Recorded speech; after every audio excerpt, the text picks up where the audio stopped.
Bom dia, amigos, queridos irmãos. Que a paz de Jesus traga aos corações de todos nós serenidade, alegria e confiança. Que possamos juntos compreender a grandeza do Evangelho de Jesus em nossa vida. E assim, hoje, nós vamos ler um item que cabe a cada um de nós fazer as suas reflexões mais profundas. Não julgueis para não serdes julgados. Atire a primeira pedra aquele que estiver sem pecado.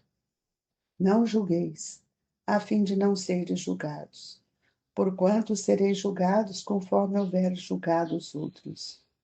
Empregar-se-á convosco a mesma medida de que vos tenhais servido para com os outros. Mateus capítulo 7, versículo de 1 a 2. Então, os escribas e os fariseus lhe trouxeram uma mulher que fora surpreendida em adultério e, pondo-a de pé no meio do povo, disseram a Jesus: Mestre, essa mulher acaba de ser surpreendida em adultério. Ora, Moisés, pela lei, ordena que lapidem as adúlteras. Qual sobre isso a tua opinião?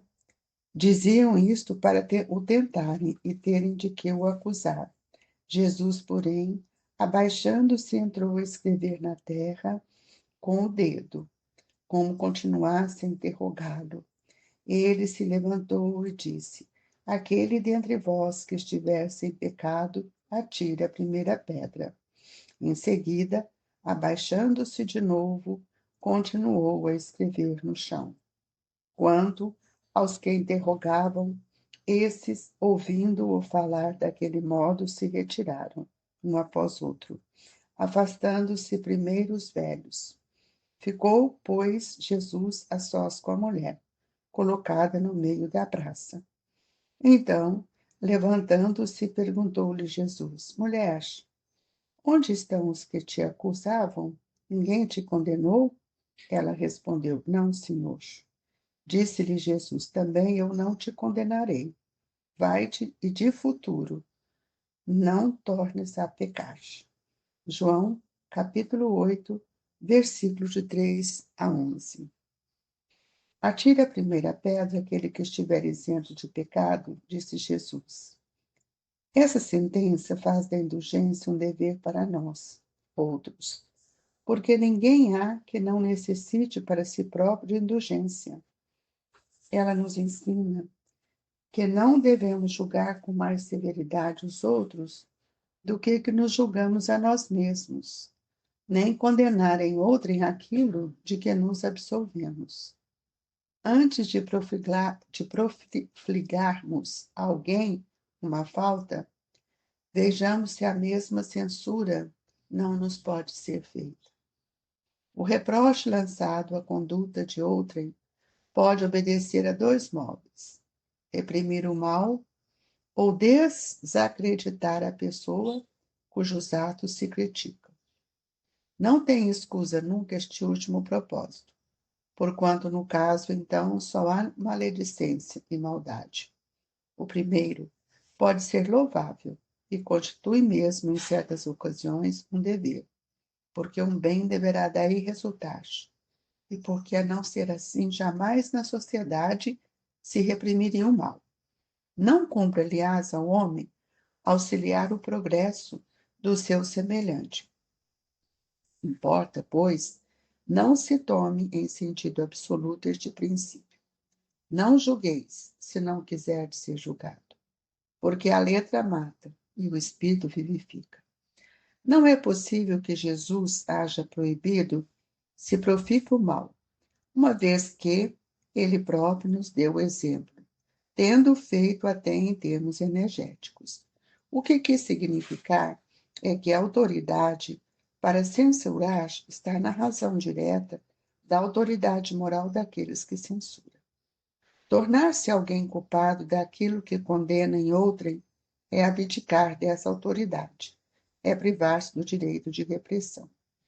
A consciência íntima, ademais, nega respeito à submissão voluntária àquele que, investido de um poder qualquer, viola as leis e os princípios de cuja aplicação lhe cabe o encargo. Aos olhos de Deus, uma única autoridade legítima existe, a que se apoia no exemplo que dá do bem, e o que, igualmente, ressalta das palavras de Jesus.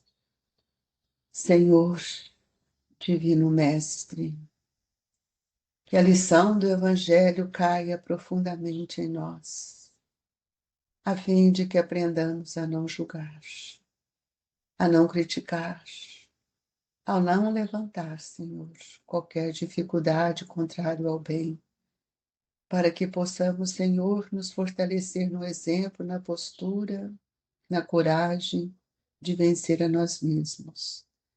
E que nesta manhã, Senhor, sejamos agraciados por estes Espíritos, intuindo a cada um de nós para rever os nossos quadros de vida, nossas atitudes, para que não venhamos a cair nas dificuldades que nós presenciamos durante a leitura deste Evangelho desta manhã. Que o Senhor nos fortaleça e que nossa Mãe Maria Santíssima ajude-nos a elevar acima das questões do mundo. Que o Senhor nos abençoe hoje e sempre. Essa lição, amigos, não julgueis para não ser julgados, ainda vejo que nós estamos distante de compreender a sua extensão, não no nível de compreensão de inteligência, mas no nível de compreensão da postura mental. Porque ainda julgamos, ainda criticamos, ainda revidamos tantas situações. E se nós realmente tomarmos cuidado e decidirmos a praticar com mais compreensão tudo aquilo que nós temos visto e encontrado no caminho, que é o caminho da nossa redenção, nós procuraremos, sem dúvida, nos direcionarmos com mais serenidade em busca desse suporte divino que é a felicidade.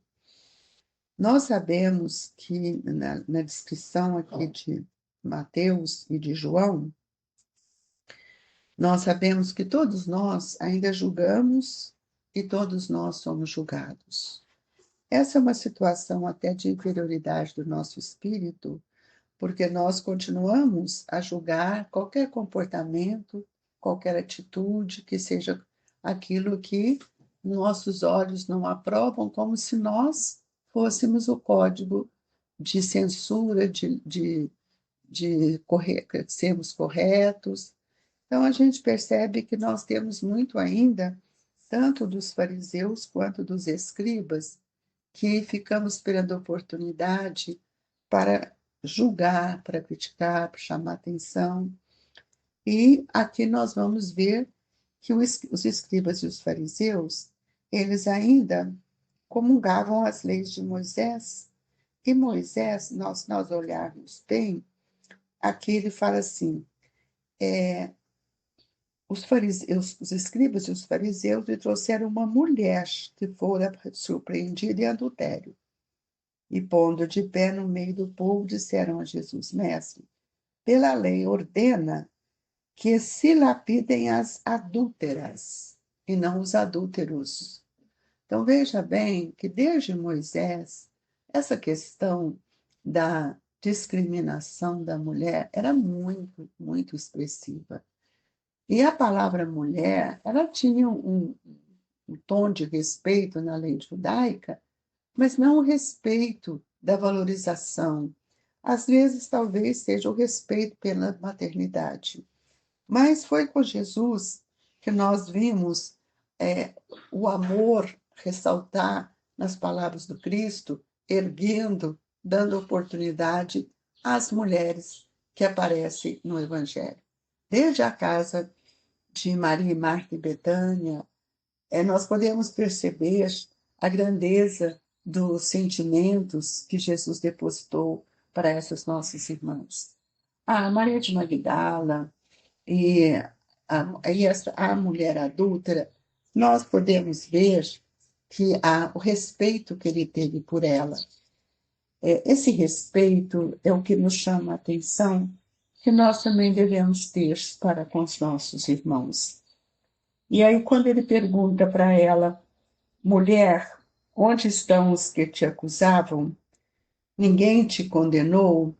Por quê? Porque Jesus sabia que diante daqueles homens, eles estavam querendo criar uma situação de opinião para acusar Jesus. E é por isso que Jesus, ao pensar, né, quando ele fala, o texto mostra que ele agacha para escrever na terra, nós podemos ver que é um momento de reflexão, de intuição que ele buscava também naquela hora, para ser um ponto, não um ponto neutro, mas para ser condescendente com o amor que ele vinha pregando. Então ele logo fala: tira a primeira pedra aquele que estiver sem pecado.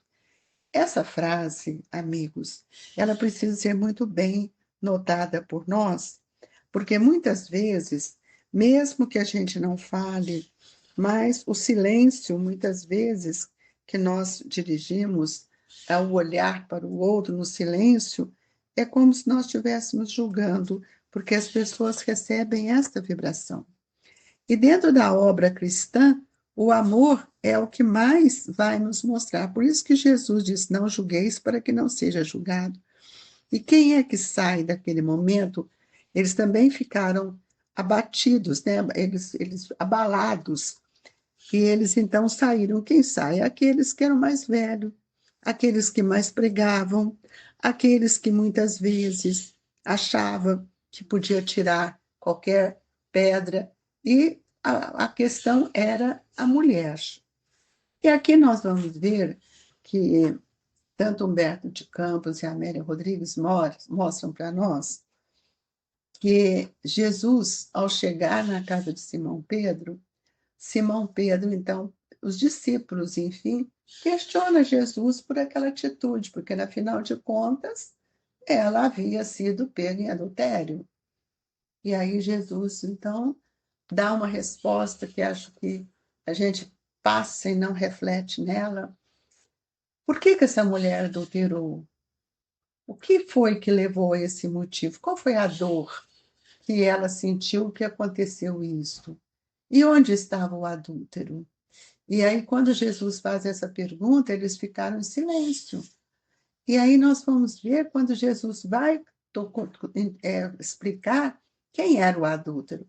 Era um parente, um familiar de Pedro. Então, quando Jesus fala, não atire a primeira pedra, aquele que estiver sem pecado, é que você não critique, que nós não levantemos anátema para o nosso irmão, que nós saibamos compreender quais são as dores que muitas vezes motivam a pessoa a levar uma situação dessa. E a Amélia Rodrigues mostra que ela estava numa situação de penúria porque ela havia casado e o marido havia largado ela, com certeza com um filho, e ia para as mesmas situações de solteiro, buscando aquilo que ele já estava acostumado com os amigos, né? Em situações que não lhe dava confiança, e ela vendo, passando uma necessidade, ela acaba se entregando àquele momento.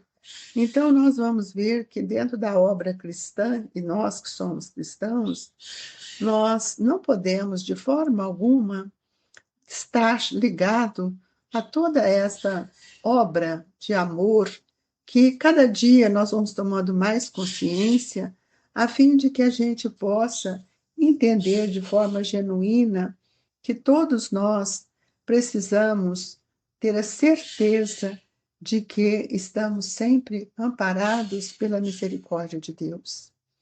E hoje nós vamos ver, né, que nós ainda estamos tão longe desse estado de compreensão, de perfeição, porque nós não ajudamos ainda os que parecem mergulhados no erro. Nós estamos sempre criticando. E é mais fácil censurar do que dar a mão. E censurar, a gente muitas vezes despreza aquela pessoa e perdemos até a amizade ou perdemos a dignidade, justamente porque nós ainda não sabemos socorrer aqueles que necessitam do nosso amparo. E para começar, quem sabe, um novo olhar, que a gente se coloque na posição do outro e que possamos também comungar com a luta, com as dores. Quando eu coloco no lugar do outro, eu passo a sentir de forma diferente aquilo que ele sente. Então, nós muitas vezes temos que nos colocar junto ao lado ou sentir o problema que cada um está trazendo, está passando. E, amigos, nós precisamos, talvez, de ter uma palavra, mas não é uma palavra de crítica, é uma palavra que envolve todo o nosso carinho, nosso respeito por aquele que fraquejou, por aquele que caiu, por aquele que está passando na penúria. Mas, enfim, a lição que nos chama bastante atenção, ela é muito dita, como estamos falando, mas a essência dela pouco se fala, que é quando Jesus disse: Eu não te condenarei, vai-te, e de futuro não tornes a pecar. Se nós tivéssemos guardado só essa frase, a gente já estava numa condição evolutiva melhor. Porque nós continuamos a errar. Pode não ser um adultério, mas quantas críticas, quantos julgamentos, sem ponderação, sem caridade alguma, temos realizado. E muitas vezes ofendendo, magoando, esquecendo que dentro de nós também há tanto erro, há tantas dores, há tantas dificuldades. Então, é uma lição que nós precisamos guardar, não no pensamento apenas, mas no nível de consciência mesmo. Não julgueis para não ser julgados. E atira a primeira pedra aquele que estivesse em pecado. Se não tivéssemos errado, não estaríamos na terra, já estaríamos numa condição melhor. Que Deus nos abençoe, amigos, tenhamos olhos de ver e que a gente possa corrigir as arestas que ainda são tão fortes em nós mesmos.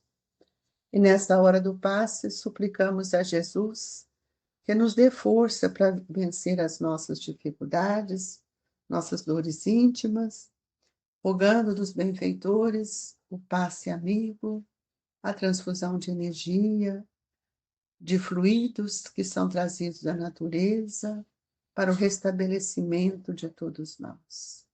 Que a nossa água seja fluidificada, Senhor, colocando nela o medicamento que mais necessitamos.